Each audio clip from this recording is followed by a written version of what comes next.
শুভ সকাল বন্ধুরা, কেমন আছেন সবাই? আশা করছি সবাই খুব ভালো আছেন। এপিএসএস ব্লগের আরও একটি নতুন ভিডিওতে আপনাদের অনেক অনেক স্বাগত জানাচ্ছি। ঘুম থেকে উঠে সকাল সকাল কিন্তু বাসি কাজ সেরে স্নান করে আর তারপর ভোগ জলটা দিয়ে দিয়েছি। তো এই কাজটা না খুব তাড়াতাড়ি করতে হয়, সেই জন্য ক্যামেরাটা অন করার আর সময় পাইনি।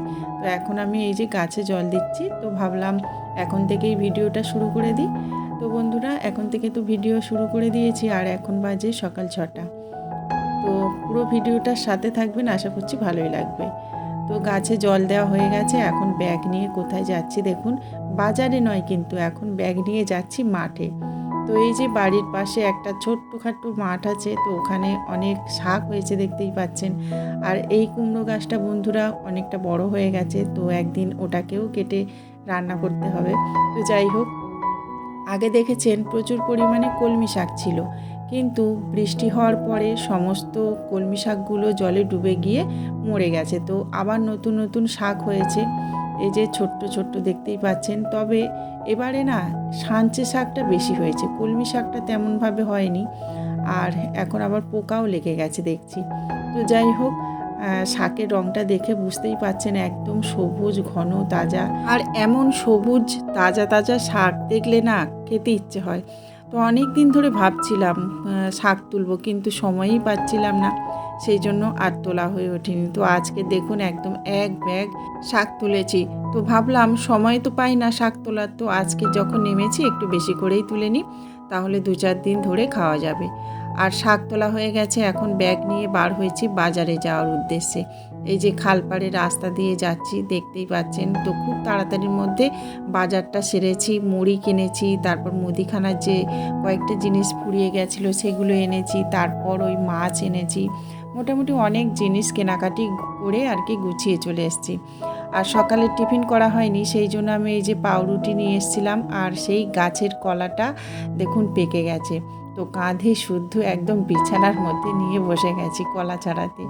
সকালে একটা করে ডিম সেদ্ধ আর এই যে কলা আর একটা লাড্ডু, আর তার সাথে যদি এরকম পাউরুটি থাকে তাহলে আর কি চাই বলুন। তো সকাল সকাল এই যে ওই জন্য আমি টিফিন তৈরি করছিলাম। তো লাড্ডু কিনেছি জানেন তো, কিন্তু ওই দোকানে ভুল করে ফেলে চলে এসেছি। তো যাই হোক, পরে অবশ্য আনা হয়েছিল, সেটা আর ক্যাপচার করা হয়নি। সকালবেলা খাওয়া হয়েছিল ওই পাউরুটি আর ডিম সেদ্ধ আর সাথে কলা, তবে খুব তাড়াতাড়ির মধ্যে করে নিয়েছিলাম। তো যাই হোক বন্ধুরা, এই যে দেখুন এখন আমি বাজার থেকে মাছ এনেছি, সেগুলোকে কেটে নিয়েছি। আর তারপরে এই যে রান্নাবান্নাটাও তাড়াতাড়ি সারছি, কারণ আজকের হচ্ছে মঙ্গলবার, আজকের আমার ভোগ করার দিন। তো একা হাতে সবজি একদিকে কাটছি আর একদিকে এই যে রান্না চাপিয়ে দিয়েছি। এই রান্নাটা করার পরে কিন্তু মায়ের ভোগ তৈরি করব, সেই জন্য আর কি।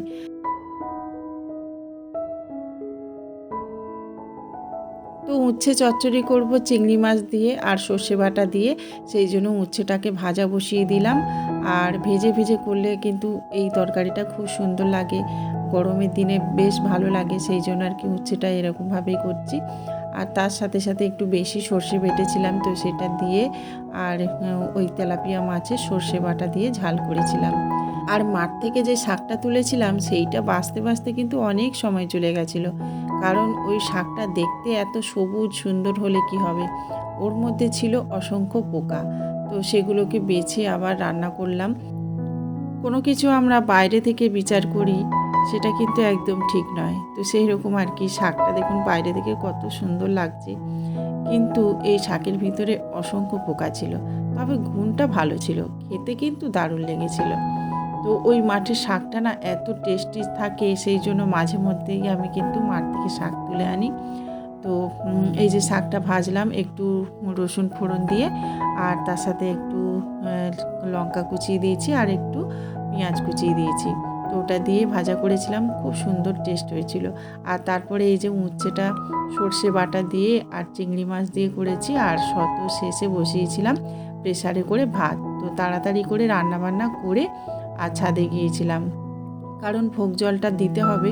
শনি মঙ্গলবার করে ভোগ রান্না করে দেওয়ার চেষ্টা করে থাকি, তবে আজকে দেওয়া হয়নি।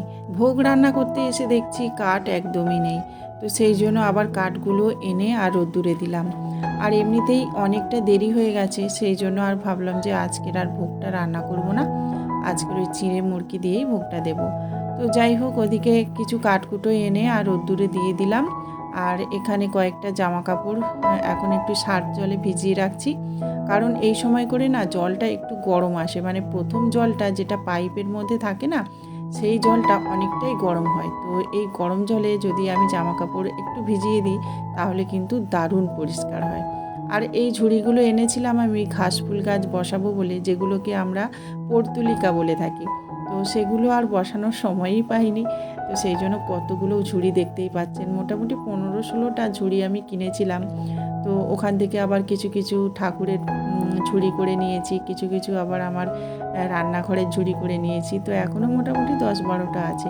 আর এখন তো গাছে প্রচুর পরিমাণে ফুল ফুটছে, তো ওই যে আমার ফুলের ঝুড়িটা আছে না, সেটা একটু ছোট্ট হয়ে গেছে।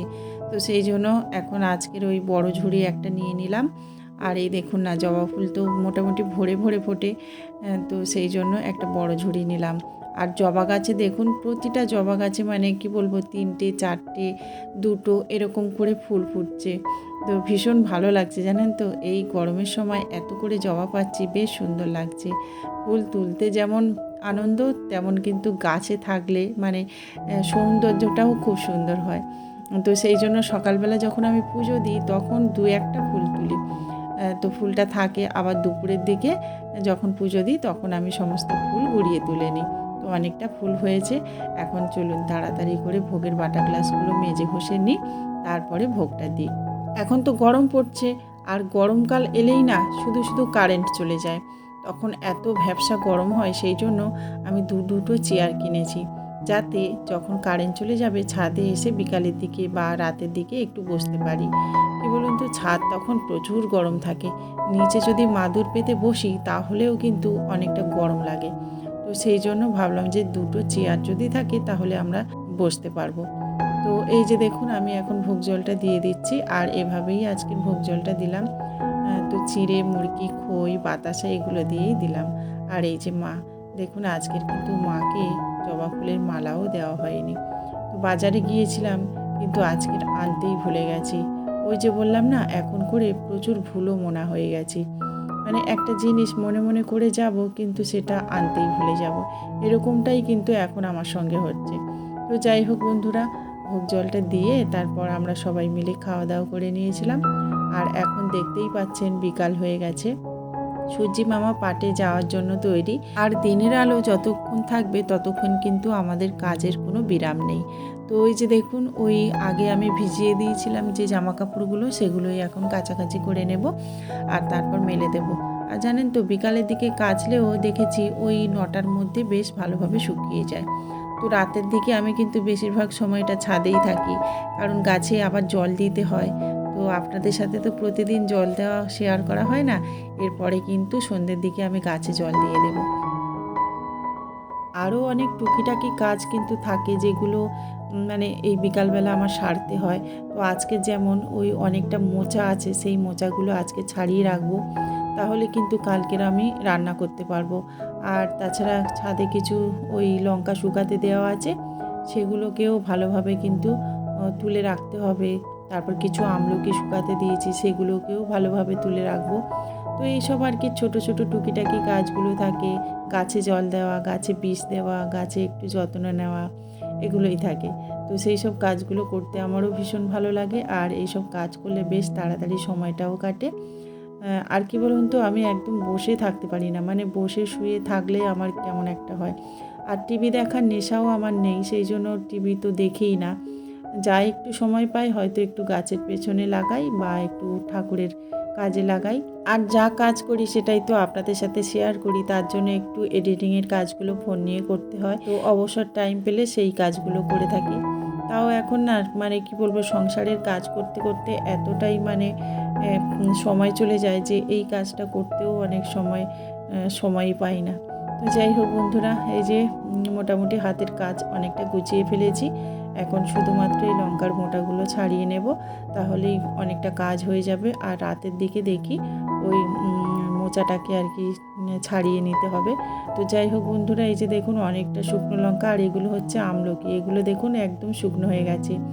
তো এই শুকনো আমলকিগুলো কখনো কখনো তেল করার কাজে লাগে, মানে ওই তেলের মধ্যে ফুটিয়ে না তেলটা করলে বেশ সুন্দর হয়। আর তাছাড়া কি বলুন তো, ওই ভাত খাওয়ার পর যদি একটা করে এরকম আমলকি শুকনো খাওয়া যায়, তাহলে গ্যাস, অম্বল, পেট জ্বালা এইসবের হাত থেকেও রক্ষা পাওয়া যায়।